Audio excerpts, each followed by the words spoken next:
اللہم صلی اللہ سیدنا محمد وعلی آل سیدنا محمد وعلی وسلم۔ ایک اپنے یہاں کے ساتھی کی فرمائش پیش نشے اور شراب سے متعلق چند حدیثیں نبی اکرم صلی اللہ علیہ وسلم کی، کیونکہ اس ٹائم مسلمان معاشرے میں بچے نشے کی طرف بہت مائل ہیں، کس قدر ڈپریشن میں ہیں اور ماں باپ کتنے پریشان ہیں آپ اندازہ نہیں کر سکتے۔ پہلے تو ہم اپنے بچوں کو ٹائم نہیں دیتے، اپنے موبائلوں میں، اپنے کاروباروں میں، اپنی تفریحوں میں بچوں کو بے بہرا چھوڑ دیتے ہیں، اور پھر جب وہ اس طرح کے ایکسپیریمنٹ کرنے لگتے ہیں تو ہم پریشان ہوتے ہیں۔ کیونکہ یہ نشے کے بارے میں بات بتا دوں میں، قرآن میں اللہ نے جن جن چیزوں کو منع کیا وہ تمام چیزیں اللہ سے دشمنی بولنے میں ہیں۔ شراب نوشی کے بارے میں نبی اکرم صلی اللہ علیہ وسلم نے ایسی ایسی وعیدیں سنائی ہیں، کچھ حدیثیں تو میں آپ کے سامنے پیش کر دوں گا، لیکن ساری تو نہیں پیش کی جا سکتی، لمیٹڈ ٹائم ہوتا ہے۔ تو کس حالت میں مرے گا شرابی کچھ نہیں پتہ، کیونکہ حضور نے فرمایا کہ جب کوئی بھی حرام کام کوئی کرتا ہے تو اس کا ایمان نکل کے اس کے سر پہ منڈراتا رہتا ہے جب تک وہ حرام کام میں ملوث ہو۔ اگر اس حالت میں آدمی مر گیا تو وہ بے ایمان مرا، ایمان کی حالت میں نہیں گیا۔ مان لو کسی ٹھوکر لگی اور نالی میں گر گیا اور شراب کے نشے میں وہیں پانی آیا اور وہ دم گھٹ کے اس کا ختم ہو گیا، تو وہ کفر کی حالت میں گیا۔ حضرت انس سے روایت ہے کہ رسول اللہ صلی اللہ علیہ وسلم نے شراب سے متعلق 10 آدمیوں پر لعنت فرمائی۔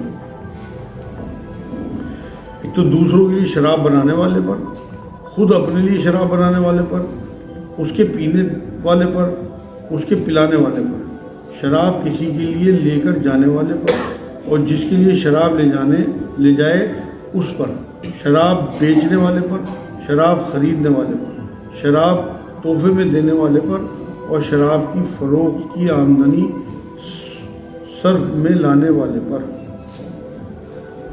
اس میں سارا کچھ آ گیا جی۔ اگر آپ اپنی شادیوں میں مہمان نوازی کرتے ہیں نا شراب سے، آپ خود نہیں بھی پیتے اور صرف لوگوں کو خوش کرنے کے لیے آپ شراب سرو کر رہے ہیں یا پیسے خرچ کر رہے ہیں، تو آپ خریدنے والوں میں گرے جاؤ گے، اور جن لوگوں پہ اللہ کے رسول کی لعنت ہے نا، آخرت میں ان کا حصہ نہیں ہے، کیونکہ نبی رحمت للعالمین ہے، اور ایک رحمت للعالمین اگر آپ پہ لعنت بھیجتا ہے تو اللہ فوراً کیچ کرے گا اس لعنت کو۔ دھیان رکھنا، اس لیے ہمارے گھروں میں کوئی بھی معاملہ اس طرح شراب کا بیچنے کا، خریدنے کا، پلانے کا، پینے کا، اسے فوراً چھوڑ دیں آپ، کیونکہ سورہ بقرہ آیت 219 میں اللہ نے بات کہی کہ اے نبی، آپ سے شراب اور جوئے کا حکم معلوم کرتے ہیں لوگ، آپ کہہ دیجئے کہ ان میں بڑے نقصان ہیں، مطلب بڑا نقصان آخرت کا نقصان ہوتا ہے، سب سے بڑا نقصان۔ یہ جامع ترمذی کی حدیث بات تھی جو میں نے آپ کو سنائی، سورہ مائدہ ہے قرآن میں، اس کی 90 نمبر آیت میں اللہ نے شراب، جوئے، بت اور پاسے ڈالنا ان سب کو ناپاک کام کہا ہے اور شیطانی عمل بتایا، ان سے بچنے پر نجات ملے گی، یہ اللہ نے اس آیت میں بتایا، سورہ مائدہ آیت 90۔ اب آپ دیکھو شیطانی کام کا مطلب پتہ کیا ہے؟ قرآن میں اللہ نے شیطان کو کہا کہ اللہ کا سب سے بڑا دشمن ہے، تو جو بھی شیطانی کام یہ کرے گا، ان میں اور بدھ بھی ساتھ میں ڈال دیے، مطلب شرک سے جوڑ دیا شراب کو، اتنا آسان معاملہ نہیں ہے۔ تو جو بھی یہ کام کرے گا وہ شیطانی کام کرے گا، اللہ کا دشمن ہے، اور کوئی دشمن اپنے دشمن کو پناہ نہیں دیتا۔ آپ یہاں ہلکا پھلکا ترقی کر بھی لیں، کھڑے تو ہونا اللہ ہی کے پاس ہے، وہاں دیکھو کیا حال ہوتا ہے انشاءاللہ۔ تو آپ اگر یہاں توبہ کر کے جائیں گے تو اللہ نے چاہا تو آپ بالکل سفر ہو جائیں گے، وہ اللہ ہی نہیں جو معاف نہ کرتے کہ صرف دل سے توبہ کرنے کی ضرورت ہے۔ سورہ مائدہ 51 نمبر آیت میں شیطان شراب اور جوئے کے سبب تم میں دشمنی اور رنجش ڈالنا چاہتا ہے، جو شیطانی کام ہے نا اس میں یہ بھی ہے کہ مومنوں میں آپس میں رنجش ڈالی جائے۔ حضرت وائل بن حجر حضرمی رضی اللہ تعالیٰ عنہ سے روایت ہے کہ طارق بن سوید نے شراب کے بارے میں رسول اللہ صلی اللہ علیہ وسلم سے دریافت کیا تو آپ صلی اللہ علیہ وسلم نے اس کو شراب پینے سے منع فرمایا۔ انہوں نے عرض کیا کہ میں تو اس کو دوا کے طور پر استعمال کرتا ہوں۔ آپ صلی اللہ علیہ وسلم نے فرمایا کہ وہ دوا نہیں بلکہ وہ تو بیماری ہے۔ صحیح مسلم کی حدیث بات ہے، جو میں آپ کو شاید پچھلے پروگرام میں اس میں بتا رہا تھا کہ بہت سے لوگ یہ میرے پاس بھی میسیج کر کے پوچھتے ہیں کہ بہت ٹھنڈ ہوتی ہے آسٹریلیا میں اور کینیڈا میں، کیا ہم اپنے بچوں کو برانڈی دے دیں؟ بچوں پہ تو شریعت بھی لاگو نہیں ہوتی۔ نبی نے ایک بار یہ بات فرمائی، جس چیز کی مقدار جو زیادہ نشہ پیدا کرے اس کی تھوڑی مقدار بھی حرام ہے، آئے گی حدیث آج وہ. تو اس لیے کسی بھی قیمت پہ حرام سے اپنے بچوں کو پروٹیکٹ نہیں کرنا، کسی بھی حرام چیز سے. یہ صحیح مسلم کی حدیث تھی. حضرت جابر رضی اللہ تعالیٰ عنہ سے روایت ہے کہ رسول اللہ صلی اللہ علیہ وسلم نے ارشاد فرمایا کہ جس شراب کی زیادہ مقدار نشہ پیدا کرے اس کی تھوڑی مقدار بھی حرام ہے. سنن ابو داؤد شریف کے حدیث پاک ہے. اکثر میرے پاس لوگ آتے ہیں بتاتے ہیں کہ جب بیئر پیتے ہیں شراب نہیں پیتے. بیئر تو شراب نہیں ہوتی، جو کا پانی ہوتا ہے. اور پھر جب انہیں پتہ لگتا ہے کہ تو بیئر ہے پھر وہ شراب پہ اتر جاتے ہیں کہ یار جب پی لی تو چل شراب.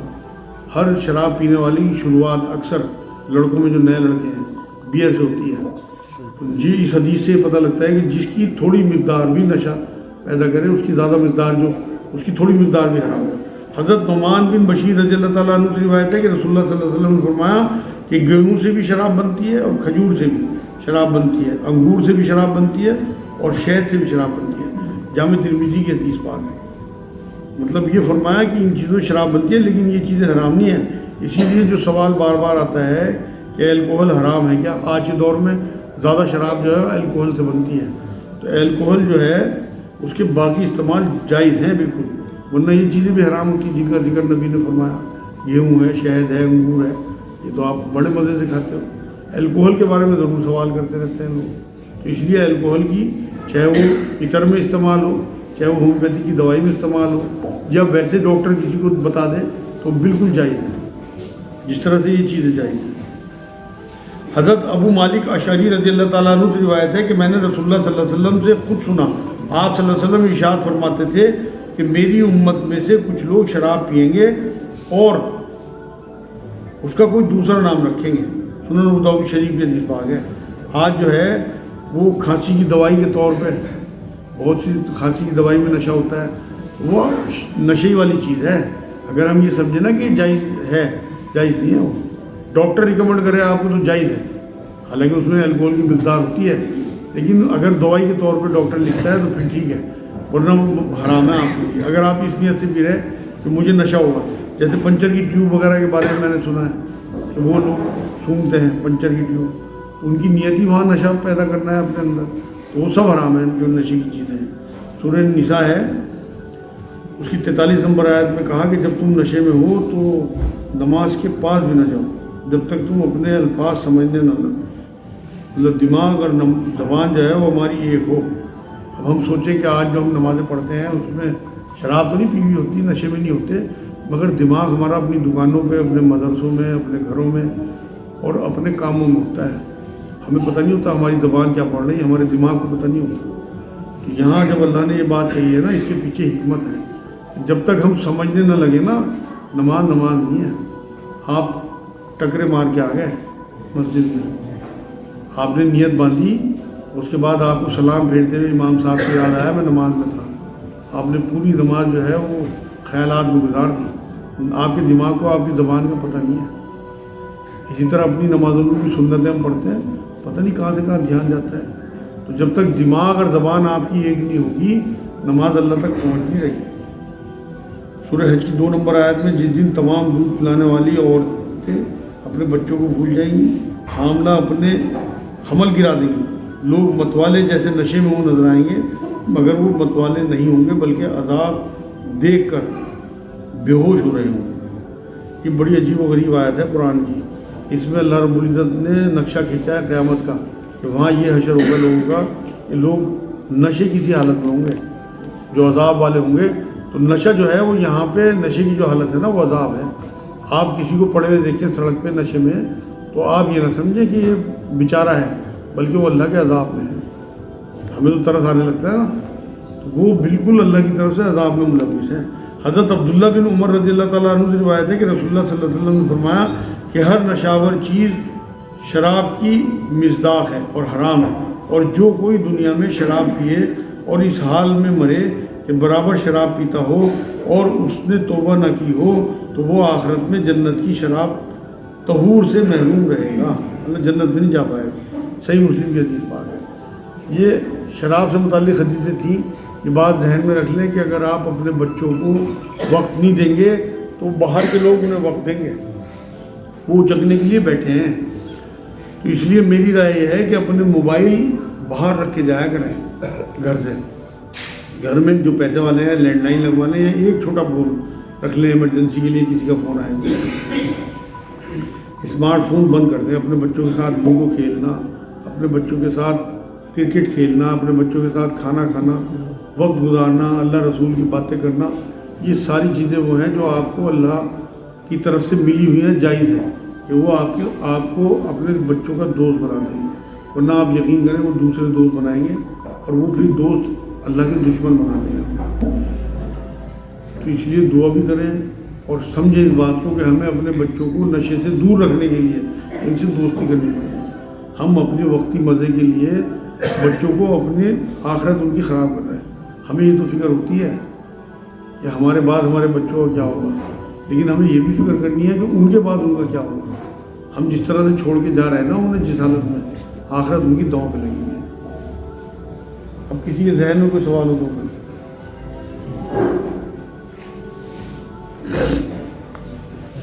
بھائی اجازت سے سوال کرنا, ایک وقت میں ایک سوال کرنا اور جس سے سب کو موقع مل جائے.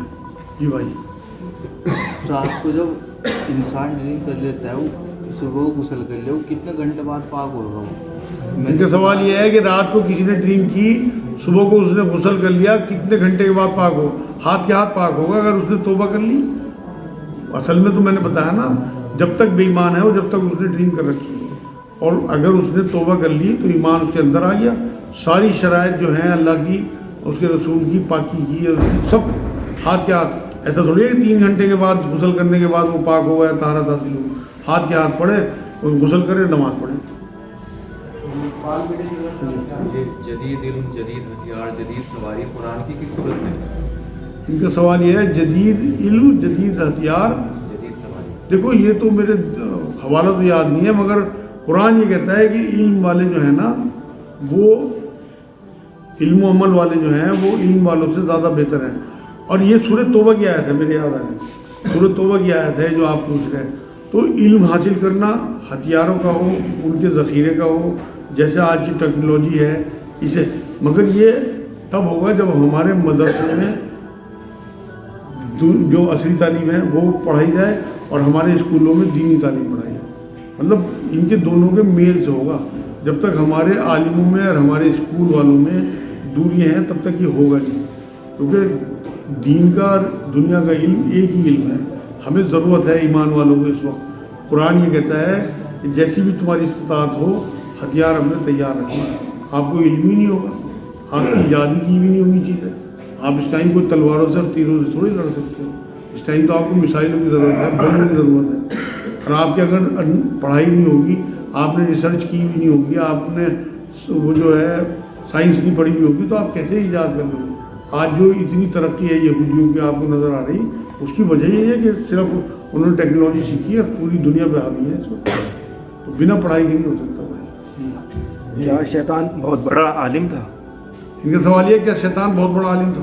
نہیں, عالم کہاں تھا, وہ تو عابد تھا. عبادت کے زور پہ فرشتوں کے ساتھ پہنچا دیا تھا اللہ نے اسے.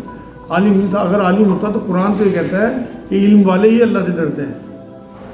تو اگر عالم ہوتا تو اللہ سے ڈرتا, اللہ کے حکم پہ سجدہ کرتا.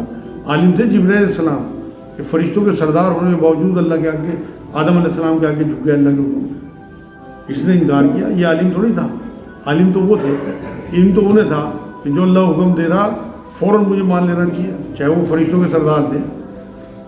جی, پان, بیڑی, سگریٹ, گٹکا, اسے بھی آدمی سے ویڈیو کر رہے ہیں, اس کا کیا ہوگا؟ ان کا سوال یہ ہے پان, بیڑی, سگریٹ, گٹکا اسے بھی آدمی نشے کے لیے کرتا ہے, اس کے لیے کیا حکم ہے؟ بھائی اس میں جو سعودی عرب کے عالم ہیں 300 عالموں کا فتویٰ ہے کہ حرام ہے. لیکن ہم جس طرف رہتے ہیں حنفی حضرات یہ فتویٰ دیتے ہیں اس کا کہ مکروہ ہے.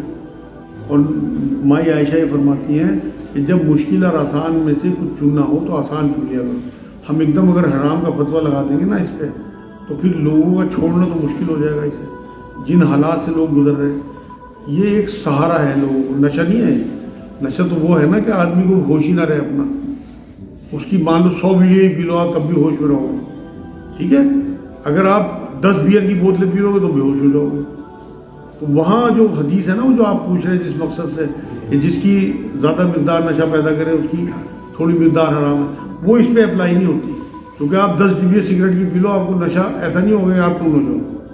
ایک نشہ ایک سکون کے لیے لوگ یہ کرتے ہیں۔ جس طرح سے ہم جتنی ٹینشن میں زندگی گزار رہے ہیں نا، تو آپ اپنے ساتھیوں کو یا خود بھی یہ جو بیڑی سگریٹ ہے نا، ویسے تو کوشش کرو چھوڑنے کی، کیونکہ نبی کی سنت نہیں ہے، لیکن پھر بھی اگر چھوڑ نہیں پا رہے تو کم کر دو، کیونکہ اس کے بارے میں یہ تو طے بات کہ کینسر پیدا کرتی ہے، اور ہر وہ چیز جو انسانی زندگیوں کے لیے مطلب مفید نہ ہونا وہ مکروہ ہے اور حرام کی کیٹیگری میں جاتا ہے۔ تو حرام کا فتویٰ تو اس پہ نہیں لگاتے ہمارے لوگ، لیکن مکروہ سے ضرور کہتے ہیں۔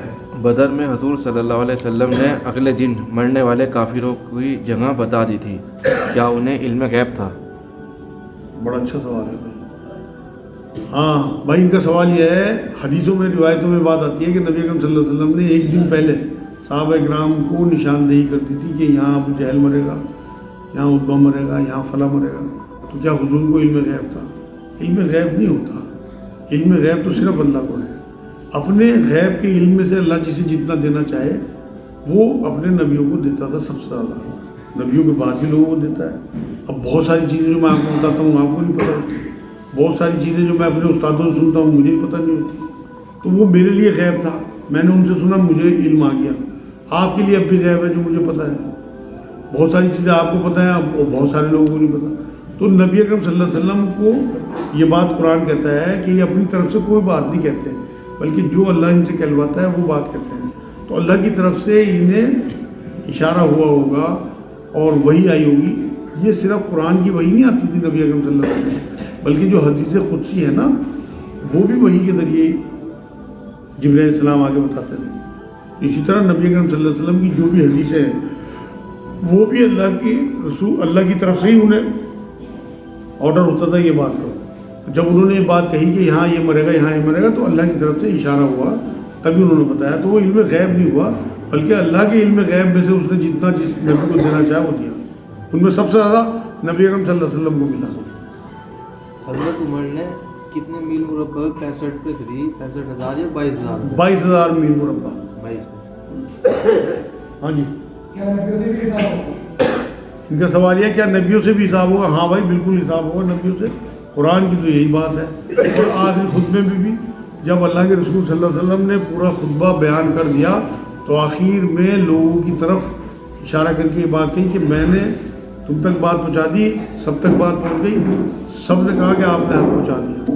تب اللہ کے رسول صلی اللہ علیہ وسلم نے اللہ کی طرف اشارہ کر کے آسمان کی طرف کہ اللہ تو گواہ رہنا، یہ شہادت دے رہے اللہ تو گواہ رہنا 3 بار۔ جن لوگوں نے خطبہ پڑھ رکھا انہیں اندازہ ہوگا، اس کا مطلب اللہ کو گواہ بنایا کہ اللہ کل کو وہاں میرا حساب ہو، تو میں نے اپنا حق ادا کر دیا، میں نے ان تک اپنی پیغام پہنچا دیا۔ قرآن میں بھی ہے کہ اللہ نے ایک جگہ قرآن میں بات کہی کہ تمام امتوں سے پوچھا جائے گا، اور پھر ان کے نبیوں سے ہی پوچھ گچھ ہوگی کہ انہوں نے بات پہنچا دی تھی نہیں پہنچا دی۔ قرآن کی آیت ہے، تو اس کا مطلب نبیوں سے پوچھ گچھ ہوگی۔ ہر ایک کی الگ الگ ڈیوٹی ہے اصل میں، جس کو اللہ رب العزت نے جو چیز دے کے بھیجا نا اس سے اسی کا سوال کرے گا۔ آپ کو جو کچھ دیا وہ آپ سے سوال کرے گا، امریکہ کے لوگوں کا سوال آپ سے نہیں ہوگا۔ تو اسی طرح نبیوں کو جو کچھ اس نے دے کے بھیجا ان سے وہی پوچھا جائے گا کہ میں نے جو تمہیں پیغام دیا تھا کہ اسے پیغام کو پہنچاؤ، تمہیں پیغامبر بنا کے بھیجا تھا، وہ پیغام پہنچا دیا تھا نہیں پہنچا دیا؟ پتہ ہوگا اللہ کو، لیکن وہاں امتوں کے سامنے جس سے کوئی انگلی نہ اٹھا سکے ہم تک پیغام نہیں پہنچا۔ آپ سب لوگ جو ہیں وہ کوئی یہ نہیں کہہ سکتا وہاں کہ ہم تک پیغام نہیں پہنچا، اللہ کا کلام حاضر، ہم جیسے لوگ آپ تک بات پہنچانے کے لیے حاضر، سب کو وہاں پہ اللہ کے آگے کھڑے ہونا ہے، اور اللہ کے رسول صلی اللہ علیہ وسلم اللہ کے آگے کہیں گے بھائی میں نے پہنچا دیا تھا، تو گواہ تھا، کہ آخری خطبے میں ساری بات میں۔ کیا اذان کے بیچ میں سلام کا جواب دے سکتے ہیں؟ ان کا سوال یہ کہ اذان کے بیچ میں سلام کا جواب دے سکتے ہیں؟ پہلے تو اذان کا جواب دینا چاہیے، لیکن اگر کوئی سلام کر دے آگے تو بالکل جواب دے سکتے ہیں، کیونکہ وہ بھی دین کا ہی معاملہ ہے، ایسا نہیں ہے کہ بہت زیادہ سختی ہو اس معاملے میں۔ پہلے تو اذان کا جواب دینے کا ہی حکم ہے، جب تک اذان ہوتی رہے تو کوشش یہ کریں سلام نہ کریں، لیکن اگر کسی کے منہ سے سلام نکل جائے تو آپ کو جواب دے دینا چاہیے۔ تقدیر اور نصیب میں کیا فرق ہے؟ ان کا سوال یہ ہے تقدیر اور نصیب میں کیا فرق ہے؟ بھائی تقدیر وہ ہے جو آپ کے اختیار میں نہیں ہے، جسے آپ بدل نہیں سکتے، جیسا آپ کے ماں باپ ہیں، آپ کا DNA ہے، آپ کے موت کا طریقہ، موت کا وقت، موت کی جگہ، یا آپ کل کیا کمائیں گے، یہ سب تقدیریں ہیں جو آپ کے ہاتھ میں نہیں ہیں، اور نصیب وہ ہے جو اللہ رب العزت نے آپ کے اپنے ہاتھ میں دے دیا اختیار میں، کہ آپ کے ماں باپ اگر آپ کو پڑھنے کے لیے اسکول بھیج رہے ہیں اور آپ نہیں پڑھ رہے تو یہ تقدیر نہیں ہے، یہ نصیب ہے۔ آپ نے خود اپنا نصیب لکھ دیا کہ آپ نے اپنا گولڈن ٹائم جو ہے وہ برباد کر دیا کہ آپ پڑھیں گے۔ اسی طرح سے آپ کو کاروبار کرا کے دیا اور آپ اپنے دوستوں میں وقت گزار رہے ہیں، کاروبار پہ وقت نہیں دے رہے، دکان پہ نہیں بیٹھ رہے، تو یہ تقدیر نہیں ہے کام نہ چلنا، بلکہ یہ نصیب ہے۔ آپ ٹرین کے آگے کھڑے ہو جاؤ اور یہ کہہ دو کہ بھائی میں نہیں کٹنے کا، ہر حال میں کٹو گے، یہ نصیب ہے آپ کے اختیار میں۔ آپ کو ٹرین کا پتہ ہونا چاہیے کہ مجھے یہاں سے ہٹ جانا چاہیے ورنہ میں کٹ جاؤں گا۔ تو نصیب وہ چیز ہے جو اللہ نے آپ کے اختیار میں دیا، آپ اپنا نصیب خود لکھتے ہیں، اور تقدیر وہ چیز ہے جو اللہ نے فکر کر کے بھیجا، وہ بہت تھوڑی چیزیں ہیں، باقی پورا نصیب اللہ نے ہمارے اپنے ہاتھ میں دے رکھا۔ جیسی محنت کریں گے، جس طرف بڑھنا چاہیں گے، قرآن میں اللہ نے کہا کہ میں نے تمہیں راستے دکھا دیے، چاہے تم شکر گزاری کرو چاہے نہ شکری، مطلب اگر آپ برے راستے پہ چلنا چاہیں گے اللہ اسی میں برکت ڈال دیں گے، اگر آپ اچھے راستے پہ چلنا چاہیں گے اللہ اسی میں برکت ڈال دیں گے، اور یہی نصیب ہے۔ کل کو آپ اللہ کو انگلی نہیں اٹھا سکتے کہ تو نے مجھے غلط راستے پہ ڈالا، اللہ نے دونوں راستے بنائے۔ ایسے ایک لفظ قسمت آتا ہے، قسمت اس کا کیا نہیں ہے؟ قسمت میں دونوں چیز آتی ہیں، میں نے بتا دیا، آج واضح ہو جانی چاہیے بات۔ آپ کی جو محنت کے ساتھ جڑا ہوا ہے وہ نصیب ہے، اور جو فکس ہے اب وہ آپ کا جو ہے وہ تقدیر ہے۔ اور قسمت میں دونوں ہی چیزیں ہو سکتی ہیں۔ ہاں جی،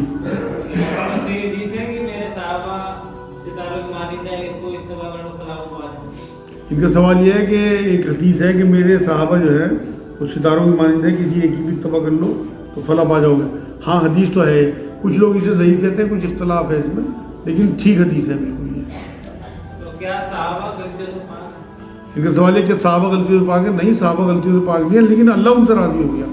دیکھو اللہ جب راضی ہوگا نا، وہ ان کا مستقبل حال اور ماضی سب دیکھ کے راضی ہوگا، ان کی جو غلطیاں ہیں انہیں معاف کر کے آگے اس نے یہاں تک کہہ دیا قرآن میں اپنے صحابہ کے بارے میں کہ جب یہ جنت میں جاتے ہوں گے تو میں ان کے دلوں میں جو کینہ ہوگی نا ایک دوسرے کے لیے دنیا میں، اسے صاف کر کے جنت میں داخل کروں گا۔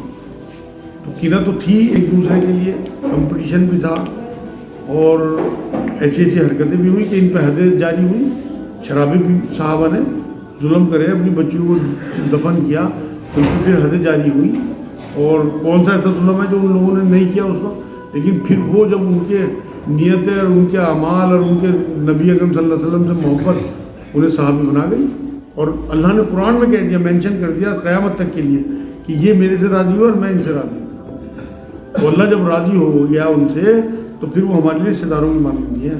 ہمیں ان کی غلطیوں سے سیکھ تو لینی ہے کہ انہوں نے غلطی کی اور پھر ایسی توبہ کی کہ اللہ نے انہیں صحابہ بنا دیا، تو ہم بھی غلطی تو ہم کریں گے کیونکہ ہم بھی عام لوگ ہیں، لیکن ان عام لوگوں کو میں بتا دوں نا، عمر صاحب جو ہیں رضی اللہ تعالیٰ عنہ، نبی کی گردن اڑانے کے لیے نکلے تھے، اس سے بڑا کیا گناہ ہوگا یار؟ سوچے دیکھو، اگر آپ کو پتہ لگ جائے کوئی نبی کی گردن اڑانا چاہتا ہے تو آپ کی طرف چاہے اپنی گردن اڑا دوں کسی طرح سے، تو پھر وہ کیا حال ہوگا ان کا، انہیں ہدایت دے دی اللہ نے۔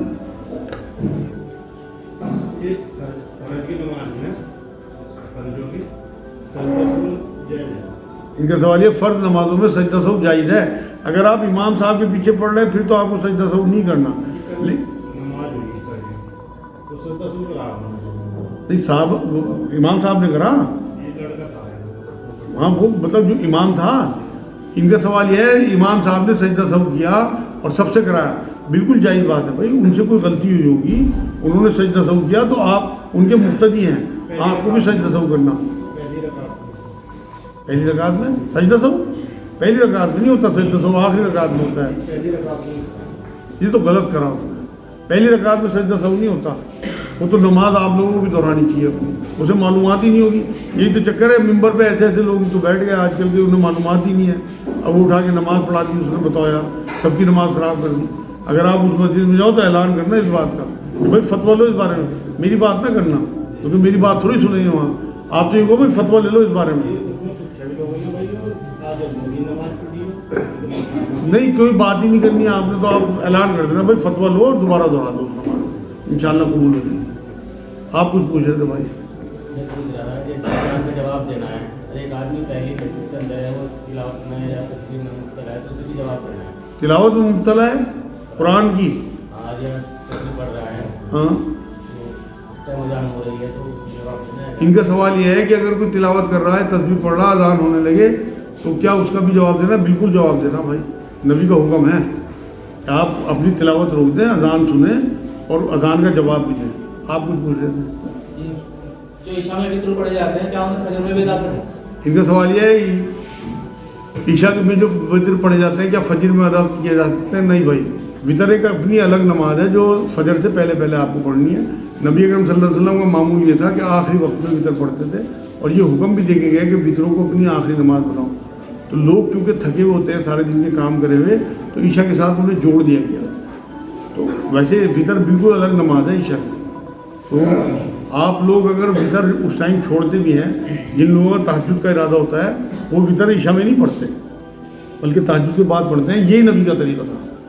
تو فجر کا نماز کا ٹائم ہونے سے پہلے پہلے نماز مسجد والی نہیں بلکہ جو اذان ہوتی ہے اس سے پہلے پہلے آپ وتر پڑھ سکتے ہو, وہ وتروں کا وقت ہے, ورنہ قضا ہو جائے گی. کیا وطر پڑھ کے تہجد پڑھ سکتے ہیں؟ ان کا سوال یہ کیا وتر پڑھ کے تہجد پڑھ سکتے ہیں؟ نہیں پڑھنے چاہیے, کیونکہ نبی نے فرمایا وتروں کو آخری نماز بناؤ. آخری نماز کے بعد ہے, اس کے بعد اگلے دن کی نماز یعنی کہ فجر ہوگی. جیسے رمضان میں ایک سلسلہ ہے نا, تراویح کے بعد وطر پڑھا دیتے ہیں, پھر لوگ تہجد بھی پڑھتے ہیں. ان کا سوال یہ رمضان میں لوگ وطر پڑھا دیتے ہیں, اس کے بعد پھر لوگ نفل پڑھتے ہیں. ٹھیک نہیں ہے طریقہ, ہے نبی کی تعلیمات کے خلاف ہے. اس لیے آپ لوگ نہ پڑھا کریں. کتنی جماعت سے ہو رہے ہوں وطر, آپ نہ پڑھا کریں. ہاں جی, کیا عقیقے کے لیے جانور دو دانت ضروری ہے؟ ان کا سوال یہ ہے عقیقے کے لیے کیا دو دانت ضروری ہے جانور؟ نہیں بھائی, دیکھو قربانی جو ہے نا اس کے لیے ضروری ہے, اس کی شرطیں بالکل الگ ہوں گی, وہ واجبات میں سے ہے. یہ مستحب ہے عقیقہ کرنا, فرض ہونا چاہیے جانور, کیونکہ عقیقہ ہے کن لوگوں پہ جن کی حیثیت ہو تو وہ اپنے بچوں کے عقیقے کر سکیں. اللہ کی راہ میں جانور قربان کرنا اجازت ہے, اس کے گوشت کھانے کی آپ کو, لیکن فرض جانور. کتنے دن میں کرنا چاہیے عقیقہ؟ عقیقہ جو ہے 7ویں دن, جس دن بچہ پیدا ہو اس کے 7ویں دن آتے. مان لو جمعے کو دن میں پیدا ہوا تو جمعہ رات کو, جمعے کی شام کو پیدا ہوا مغرب کے بعد تو پھر جمعے کے دن عقیقہ. اس طرح اپنے آپ حساب لگا لینا. 7ویں دن عقیقہ کرنا سنت ہے, اور 7ویں دن ہی نام رکھنا, لڑکا ہو تو اس کی ختنے کرانا, بال منڈوانا, اگر زیادہ کمزور نہ ہو بچہ, تو یہ ساری چیزیں جو ہیں سنت 7ویں دن تک. عشاء کی نماز کے بعد اگر وتر پڑھ لی پھر تہجد میں پڑھ سکتا ہے؟ ان کا سوال یہ وطر پڑھ لیں اگر تو تہجد نہیں پڑھتا, نہیں پڑھ تو سکتے ہیں, مگر جو اجر ملے گا جو رسول اللہ صلی اللہ علیہ وسلم کا حکم ہے وہ میں نے آپ کو بتا دیا. لیکن اگر کسی کی آنکھ کھل جائے, نیند نہیں آ رہی اور وہ اللہ سے لو لگانا چاہتا ہے تو بالکل پڑھ لے, اس میں کوئی وہ نہیں ہے. یوں نہیں فرمایا حضور نے کہ جو وطر آخر میں نہ پڑھے وہ ہم میں سے نہیں, یا اس کو دوزخ ملے گی. ایک حضور نے اپنی طرف سے ایک اطلاع دی جس سے تہجد پڑھنے والوں کو آسانی ہو جائے کہ وطر کو آخری نماز بناؤ, اور خود کا طریقہ بھی یہی تھا. میرے والد ناراض رہتے ہیں, کیونکہ والد کی ناراضگی میں اللہ کی ناراضگی ہے, تو کیا میں باقی نیکی بھی چھوڑ دوں؟ یہ تو مایوسی والی بات ہے بھائی. کوشش تو آپ یہ کریں نا اپنے والد کو ناراض کریں. ایک بات اور بتا دوں میں آپ کو کہ اللہ انصاف والا کہتا ہے اپنے آپ کو قرآن میں. ایسا نہیں ہے کہ والد اگر ناجائز ناراض ہو تو اس کی پکڑ نہیں ہوگی. اگر لڑکا حق پہ ہے اور والد ناراض ہے ناجائز طور پہ تو اسی کی پکڑ ہوگی. وہاں پہ یہ دیکھے گا اللہ پاک کہ کون کس وجہ سے ناراض تھا. اگر وہ نافرمان تھا بچہ اور والد ناراض ہے پھر تو بچے کی پکڑ ہوگی. لیکن بچہ اگر حق پہ ہے اور باپ جو ہے وہ ناجائز جوئے شراب کی وجہ سے اس سے پیسے مانگتا ہے, اس وجہ سے ناراض ہے, وہ نہیں دیتا, تو پھر والد کی پکڑ ہوگی. اس لیے کوشش یہ کرے کہ اسے خوش کرنے کی کوشش کرے. نہیں خوش ہوتا تو اس کے حال میں چھوڑ دے. اور اگر واقعی تیری غلطی ہے لڑکے کی تو حضور نے فرمایا تو بھی تیرا مال بھی تیرے باپ کے ہیں, اسے پیر پکڑ کے راضی کرنا چاہیے. پھر بھی نیک اعمال چھوڑنے نہیں چاہیے. قرآن کی آیت یہ ہے کہ میں شرک کے علاوہ تمام گناہ معاف کر سکتا ہوں. تو اللہ کی اپنی رحمت اور برکت ہے کہ وہ معاف کر دے. ایسے نیک کام کرے وہ بندہ اور توبہ کر لے, آخری وقت سے پہلے پہلے اسے توبہ کی توفیق مل جائے, اپنے والد سے مطلب معافی مانگ لے, انشاءاللہ تعالیٰ معافی مل جائے. اسی سے جڑا ہوا ایک سوال ہے کہ نماز وغیرہ بھی وہ نہیں مانتے اور کہتے ہیں دوزخ میں تو جانا ہے. اچھا, ان کا سوال یہ ہے کہ وہ جو ہے یہ سوچ رہا ہے کہ دوزخ میں تو جانا ہی ہے, اب میں نماز وغیرہ سب چھوڑ دوں. تو یہ تو میں بتا رہا، یہ تو بالکل کفریہ بات ہے. توبہ کرنی چاہیے اور اپنے اعمال جاری رکھنے چاہیے اور اپنے والد کو خوش کرنے کی کوشش کرنی چاہیے اگر وہ جائز ناراض ہے. اور اگر وہ جائز ناراض نہیں ہے تو اس کے حال پہ چھوڑ دے، جیسے ابراہیم علیہ السلام نے اپنے باپ کو چھوڑ دیا. آج ہی ذکر آیا، آزر نام آیا ان کے والد کا ابراہیم علیہ السلام کے. جب تک وہ زندہ رہا تو وہ کوشش کرتے رہے، اللہ سے دعا بھی کرتے رہے کہ اللہ پاک اسے عقل دے دے، لیکن جب دیکھا کہ کفر کی حالت میں رہا پھر دعا کرنی بھی چھوڑ دی. کیا پیتے کی پتھری کا بھی علاج ہے آپریشن نہ ہو؟ ان کا سوال یہ ہے کیا پیتے کی پتھری کا بھی علاج ہے آپریشن نہ ہو؟ بالکل ہے بھائی، ہم دوائی دیتے ہیں. گلڑ کے پھول ایک آتے ہیں دیسی دوائی والوں کے یہاں مل جائیں گے، انہیں آپ پاؤڈر بنا لیں اور 1 چمچ گلڑ کے پھول صبح شام دودھ سے یا سادے پانی سے لینا شروع کر دیں. ایک اور علاج میں بتا دوں، اس سے ہی پتھری آپ کی 4-5 دن میں پیتے کی ہو یا گردے کی ہو یا مثانے کی ہو ٹوٹ کے ختم ہو جائے گی انشاءاللہ. پیشاب کے راستے باہر آ جائے گی یا لیٹرین کے راستے آ جائے گی. 1 گلاس پانی لیں اور 1 نیمبو لیں. اس 1 گلاس پانی میں اس نیمبو کو نچوڑ لیں، پھر اسے گرم کریں جس سے اس کی کھٹاس ختم ہو جائے. اسے گرم کرنے کے بعد اس میں 1 چمچ سرکہ سیب کا، نوٹ کر لینا بھائی، 1 چمچ سیب کا سرکہ اور 1 چمچ زیتون کا تیل اور 1 چمچ شہد، یہ 3 چیزیں ملا کے اسے پی لیں صبح کو نہا کے. امید ہے انشاءاللہ 7-8 دن کے اندر پتھری خود، پیتے کی پتھری میں تھوڑا ٹائم لگ سکتا ہے کیونکہ وہ لیٹرین کے راستے آئے گی. باقی گردے کی اور مثانے کی پتھری تو ہاتھ 4-5 دن میں ختم ہو جائے گی انشاءاللہ. یا وہاب کا ورد رکھیں گے جی. نماز میں کٹوتی کرتے ہو، نماز جیسے نماز پڑھ رہے تھے اور نفل چھوڑ دیے ایسے. ان کا سوال یہ ہے نمازوں میں کٹوتی کرتے ہیں مطلب سنت نفل نہیں پڑھتے کیا؟ یہ ٹھیک ہے بھائی، کسی کو اگر جلدی ہو بالکل چھوڑ سکتا ہے. بالکل آپ اس چکر میں نہ پڑھنا کہ کوئی فرض اگر پڑھ رہا تو وہ اس کی نماز نہیں ہوگی. فرضوں کا ہی حساب ہوگا، سنت اور نفل کا حساب نہیں ہوگا. حالانکہ سنتیں جو موقعہ ہیں نبی نے کبھی نہیں چھوڑی، جو وہ 12 سنتیں ہیں دن بھر کی، انہیں پڑھنے کے لیے ضرور اپنا اہتمام رکھیں. لیکن اگر بھی کبھی چھٹ جائیں تو نہ کسی پہ انگلی اٹھائیں اور نہ گلٹ محسوس کریں، کیونکہ حساب آپ نے فرضوں کا دینا وہ آپ نے ادا کر دیا، وہ وقت پیدا ہونے چاہیے. آپ یادداشت تیز کرنے کے لیے کیا کریں؟ ان کا سوال یہ ہے یادداشت تیز کرنے کے لیے کیا کریں. میں نبی اکرم صلی اللہ علیہ وسلم کی حدیث سناتا ہوں. ویسے تو سورہ جمعہ کے بارے میں آتا ہے کہ اگر آپ سورہ جمعہ پڑھا کریں تو انشاءاللہ آپ کی یادداشت تیز ہوگی. لیکن نبی اکرم صلی اللہ علیہ وسلم نے درود شریف بتایا، کبھی کوئی چیز بھول جاؤ تو درود پڑھ دیا کریں. تو اپنی یادداشت تیز کرنے کے لیے درود پڑھا کریں. اور ان ربی علی کل شیء حفیظ، اللہ سے دعا کریں. قرآن کی آیت ہے کہ اللہ میری یادداشت کی حفاظت کرو. درود تو ایک ایسی چیز ہے، میں تو اکثر بچوں کو بتاتا ہوں جو پیپر دینے کے لیے جاتے ہیں کہ اگر پیپر دیتے ہوئے کوئی چیز بھول جاؤ تو درود پڑھ جائے، کیونکہ حضور نے ریکمنڈ کیا. اب درود جو ہے اس کے بارے میں تو میں آپ کو بتا دوں یہ تو مہربانی ہے رسول اللہ صلی اللہ علیہ وسلم کی کہ ہمیں درود دے گئے، کیونکہ قرآن، شریعت، اللہ کی پہچان سب رسول اللہ کی دی ہوئی ہے.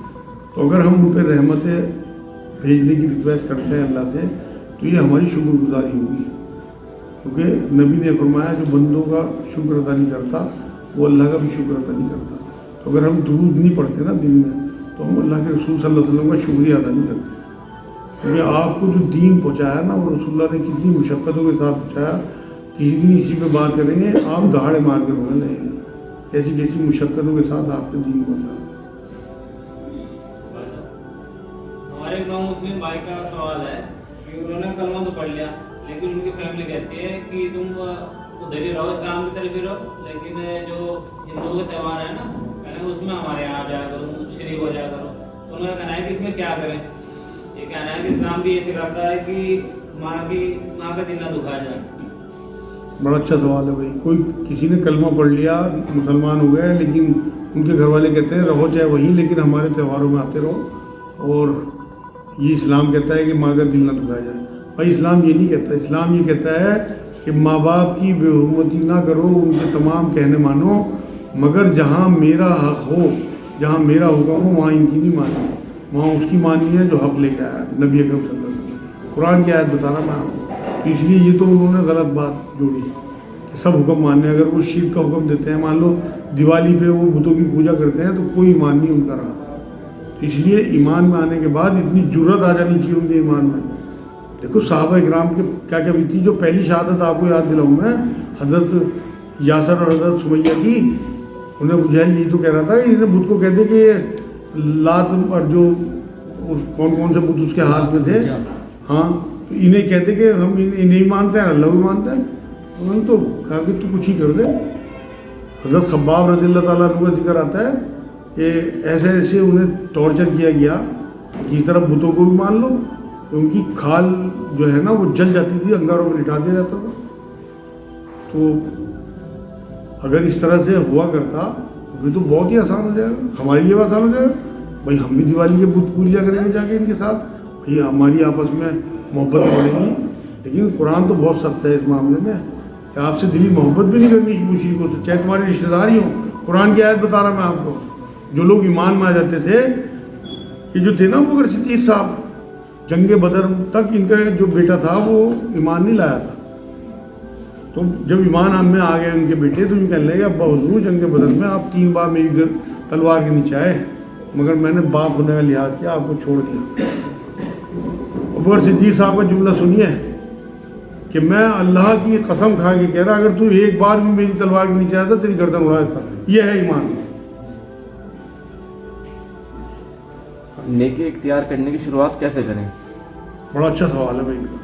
نیکی اختیار کرنے کی شروعات بزرگوں نے بتائی ہے نا. دیکھو 3 چیزیں ہیں اس میں. ایک تو آپ کو معاف کرنا سیکھنا ہو. اپنے رشتہ دار ہوں, رکشہ والے ہوں, ٹھیلے والے ہوں, مزدور ہوں, یا جو بھی آپ کا دل دکھائیں انہیں سب کو معاف کرو. جس نے بھی دل دکھایا اور معافی مانگنا شروع کرو. جن کا دل آپ سے دکھا ہو آپ ان سے مانگو, مطلب آج ہی اختیار کرو. دوسرے اپنا آرام جو ہے وہ دوسروں کے لیے ترک کرو. سب سے پہلے تو اللہ کے لیے کہ آپ فجر جو ہے وہ اس ٹائم اٹھ کے پڑھیں جو کسی کی ہمت نہیں ہوتی. دوسرے انسانوں کے لیے بھی نبی نے فرمایا کہ میں 1 مہینے کا اعتکاف اگر کرتا ہوں مسجد نبوی میں, اس سے بہتر یہ سمجھتا ہوں کہ میں کسی اپنے حاجت مند بھائی کی حاجت پوری کروں. آپ سوچیے, دیکھو اعتکاف کا موقع مل جائے مسجد نبوی میں آپ کو کیسے بلے بلے ہو جائیں گے. حضور کہہ رہے میں اسے چھوڑ دوں اور اپنے حاجت مند بھائی کی حاجت پوری کر دوں. تو اپنا آرام دوسروں کے آرام کے لیے ختم کر دینا, ترک کر دینا, اپنا حق چھوڑ دینا دوسروں کے حق کے لیے. یہ تیسرے اپنا دسترخوان وسیع کرو. نبی اکرم صلی اللہ علیہ وسلم کی تینوں سنتیں ہیں. حضور کا دسترخوان بڑا وسیع تھا. حضور کبھی اکیلے کھانا نہیں کھاتے, باہر آ کے کھڑے ہو جاتے تھے حجرے میں. آتے آتے لوگوں کو روکتے تھے بھائی میرے ساتھ کھانا. ایسا موقع تو نہیں رہا, لیکن آپ اپنا دسترخوان وسیع کر لیں. اپنے رشتہ داروں کی دعوتیں حیثیت کے ساتھ, اس سے رزق میں بھی برکت آتی ہے اور نیکی بھی آتی ہے. کیونکہ مال کی محبت جو ہے نا یہ ہمارے دلوں میں گھسی بھی ہے اور وہ دعوتوں سے دور ہوتی ہے. ایک واقعہ میں نے پتہ نہیں سنایا. ایک بار ایسا ہوا کہ ایک صحابی آئے حضور کے پاس کہ جی میرے ہاں میری جو بیوی ہے وہ بے انتہا لڑتی ہے, کیونکہ میں جو ہے وہ مجھے کھانا کھلانے کا شوق ہے. تو بیوی کو بلا لیا حضور نے. کہنے لگے کہ بھائی کیا مسئلہ ہے کہ جی رات دن میرا جینا حرام کر رکھا ہے اس نے. رات دن چولہے پہ ہوں میں, کبھی کسی کو لے آئے گا, کبھی کسی کو, کبھی کسی رشتہ دار کی دعوت, کبھی کسی. کہنے لگے اچھا تو گھر جا. پھر ان صحابی کو بلایا, ان سے یہ کہا کہ بھائی تو میری دعوت کر لیا اور اس سے یہ کہی ہو اپنی بیوی سے کہ جب میں کھانا کھا کے چلوں گا نا واپس تو میری طرف دیکھ کے نہ پیٹ کی طرف بڑھے, کسی کام میں نہ لگے اس کو. ان کے تو بلے بلے ہو گئے. نبی اکرم صلی اللہ علیہ وسلم سرور کائنات خود کہہ رہے کہ میری دعوت کر دیں. انہوں نے دعوت کر دی, بیوی کو سنا, بیوی خوش ہو گئی کہ حضور ہمارے گھر آئیں گے. تو حضور دعوت پر پہنچ گیا ٹائم پہ, اور جب دعوت کھا کے نکلے ہیں تو اس نے بتا ہی دیا تھا اپنی بیوی کو بھائی حضور کی طرف دیکھتے رہنا. تو جب حضور چلے ہیں نا پلٹ کے, اس نے جو حضور کی طرف دیکھا دروازے تک پہنچتے پہنچتے یہ بے ہوش ہو گئی. جب اسے چھینٹے مار کے ہوش میں لائے صحابی تو پوچھا کیا ہو گیا, کہ میں نے یہ دیکھا کہ نبی اکرم صلی اللہ علیہ وسلم کے پیچھے پیچھے ہماری تمام آفتیں, کیڑے مکوڑے گھر میں جو تھے سب پیچھے پیچھے. تو یہ حضور نے بتایا کہ مہمان اپنے ساتھ تمہاری مصیبتیں واپس لے جاتا ہے. تو ضرور کھانے کھلایا کرو چاہے تمہارے یہاں کیسے حالات ہو. اپنی بہنوں کو بلا لیا, اپنے بھائیوں کو بلا لیا, تو یہ جو دسترخوان وسیع کرنا ہے اس سے بھی نہیں کیا ہے. ہاں جی